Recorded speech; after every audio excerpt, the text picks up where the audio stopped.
Sunday morning, it's dark outside, just leaving my house. What time do you get up on Sunday morning? What time do you leave to get to church on time? Our call time is 6:15 a.m.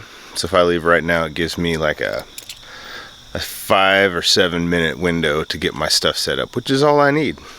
See you there. So if someone makes a mistake, if you make a mistake, you always just look to the person next to you like this. That way they'll think it wasn't you. This is a powerful tool. I use it all the time, trust me. If I sing a wrong note, I'll just look over at Yvette like, whoa, that was terrible. And then people think it's her and not me. But always smile, because most people can't tell the difference between any notes or chords we play. They can always tell when we're in a good mood. So smile and all that stuff. And don't mess up because it's going to the campuses. Your mistake will be multiplied by 7 times. So just remember that. No pressure. Angelo, we're going to respond to this lovely comment I received this morning. I love it. You ready for this? Hopefully you can read that on the screen, what this person said to me. That's my response. Hey, how are you? Who wrote Les Mis? Good, thanks. Oh, I don't know. Dude, what do I look like? Les Mis? You look like a guy who knows who wrote Les Mis. I'm serious. Doesn't he? Internet? Doesn't he? Hey Siri, who wrote Les Miserables?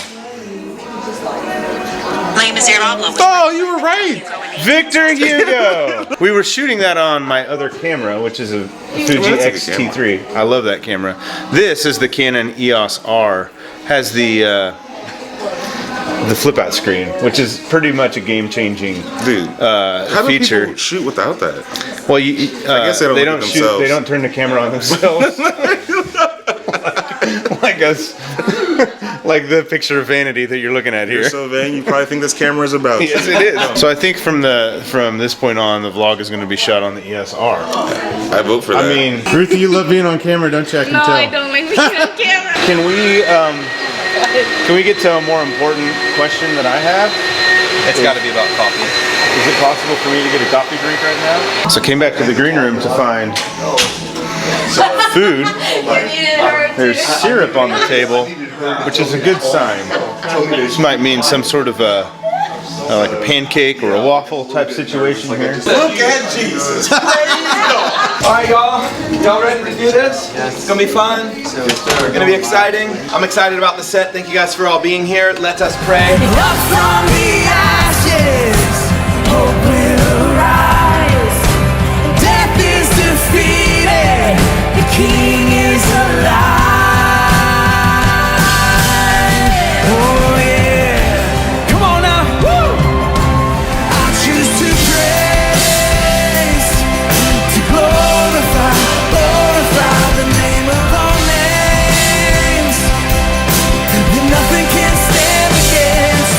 Waymaker, miracle worker, promise keeper, light in the darkness. My God, that is who you are. Come on and declare it today. You are Waymaker, miracle worker, promise keeper. Fuller and I thought we'd share with you this week a few tips about music director in a church, that position. If you ever hear the term MD online, or somebody says it to you and you don't know what it means music director. Yeah. And a lot of times that person is the worship leader. But it's also really beneficial to have like a separate music director on your team. So Yeah. Fuller's going to share some. What are we going to share? Reasons why you should have I think it? everything Some I love. tips for. Well, first of all, I think most For people are going to, MDs? I can't get a music director. That's probably going to be the first response. Ours is a volunteer. Yeah, so this is if you got a good musician on your team, any of them could be a music You director. just need good instincts. You know, we hear a lot about people talking about like spontaneous worship and stuff like that. I think one of the things that's critical is that spontaneous worship even still is kind of thought out. You got to know, you need everyone moving in the same direction. So there's John, one of our band directors right there. Hey John. What's up? It's called planned spontaneity. Planned spontaneity. That's right. That's right. If I go to the bridge and you go to the chorus and someone else goes to the verse, it's probably going to sound terrible. So Yes. the worship leader might have a certain vibe that he goes for, and it's kind of, people who are around him the most probably kind of know him and kind of predict.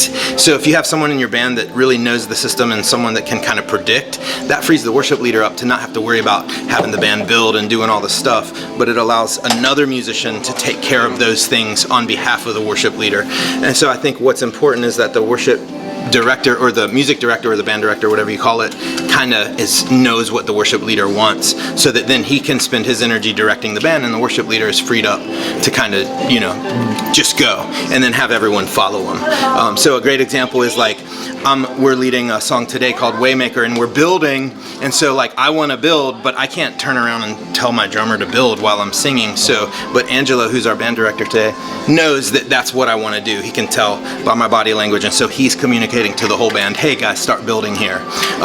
And he's just kind of like more aware, if you will, and then the whole band knows, hey, go where he goes. And if we get kind of lost, then the band director will get us back to where we need to be, and everyone will hear that in our ears, so we'll be able to get back to where we need to go. Okay, so some really practical things here. How does Angelo, our MD for this weekend, how does he communicate to us? So we have a mic set up, just an SM58 wired mic, and it only goes to the ears. It only goes to the in-ears. So whatever he says to anybody, only the band will hear it. Everybody hears it. Exactly. And it's important that all the people on your team have it in their ear. Have that mic turned up so that they can hear it. Yeah. Yeah, and it's just really practical stuff. So like today, Angelo's a drummer too. He's playing bass, but he's also a drummer. So he's given a lot of cues to our drummer. But that really helps. Like drummer is where all your dynamics are going to come from. Yeah. So he's like build here, build here, build here. Yeah. But where it really helps us is today we've got a lot of stuff where we're sort of flowing in transitions. Yeah. Like our pastor's coming on the stage and he's talking, then we're going back into a song. So Angelo's able to sort of call out chord progressions for us to play. Or he'll say, guys, we're going to the chorus progression. Like at the end of a song, we're going to the chorus progression, 2, 3, 4, and then we just everyone drops right back in. And so it just really helps, especially in transitions. It really helps your band stay tight. And so if you don't have this position on your team, you can easily just make it from a volunteer easily. And you know, especially if they understand the rhythm aspect of it and some music theory. Yeah, it's some music theory. It's really going to help. But really what you want is somebody who knows the songs, who knows probably more than their own instrument as well. Like they can tell other instrumentalists what to do. And then you just need a mic and just wire it into everybody's ears. Don't put it in the house. Oops. You don't want that happening. One thing you can also do, if you're a worship leader, Bradford does this a lot, you can get a little switch. Yes. That will take your microphone and it will switch it so that it just goes to your It'll route it to another channel, Yeah, it'll route it. It's just a little A/B switch. And it'll route your mic to the everyone's in ears. So Bradford will step on that switch, and then he's able to give directions only to the band. And it doesn't go. But you got to be careful with that too. Yeah, because you don't want that going through the house. You think you're pressing the button, you're like, all right guys, let's go to the chorus, and the congregation's like, okay guys. You're also going to want to make sure that if you're the worship leader and you're empowering an MD, the two of you need to be in sync. You got to have chemistry. Like you don't want your band to have to choose which one of you guys to follow. That's bad. That's a bad situation. Yeah, that's not a good situation. Yeah, so let us know if you use an MD. Let us know in the comments if you are an MD. Let us know in the comments if it's something you'd like to do. Let us know. We can do more content on this topic. This is Angelo, everybody. He's our MD for the day. Also bass player. Thank you. And drummer and guitar player and vocalist and everything. Fuller shared some tips about MDing, music directing. And Angelo, you're doing it today. I am doing it. And as a volunteer. Am I like LL Cool J? Doing it and doing it and doing it well. I am? Thank you. Yeah. Thank you. So do you have any tips to share with the internet? Yeah. All right. Tip 1. When I MD, I have to turn everybody up more than I normally do. Oh, you got to hear people. Yes, because I honestly don't like hearing people most of the time because I hear everything, like mistakes, and it's hard for me not to focus on mistakes. It's true. Whenever I make a mistake, I get the stink eye from this guy. It's not a stink eye. It's It just me is. saying, I heard that. No, it's a stink eye.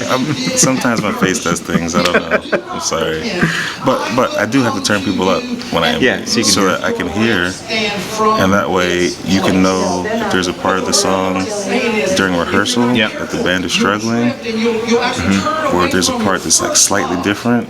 You can be like, all right, I'm gonna tell the band here Yeah. before we get there, Right. to remind them. Oh yeah. So you have to pay attention at all times. You can't really zone out. You gotta Yeah. know the music. Yes. You can't direct the music if you don't know the music. And you got to know more than just your You own do part. have to know just in your own part. But, Yes. I mean, more than just that. Right. You have to know the drums part. You have to know the guitars part. You have to know the keys part. Not that you're gonna have to tell them what to do, but you need to be able to in case something need help. happens. Yeah. Right.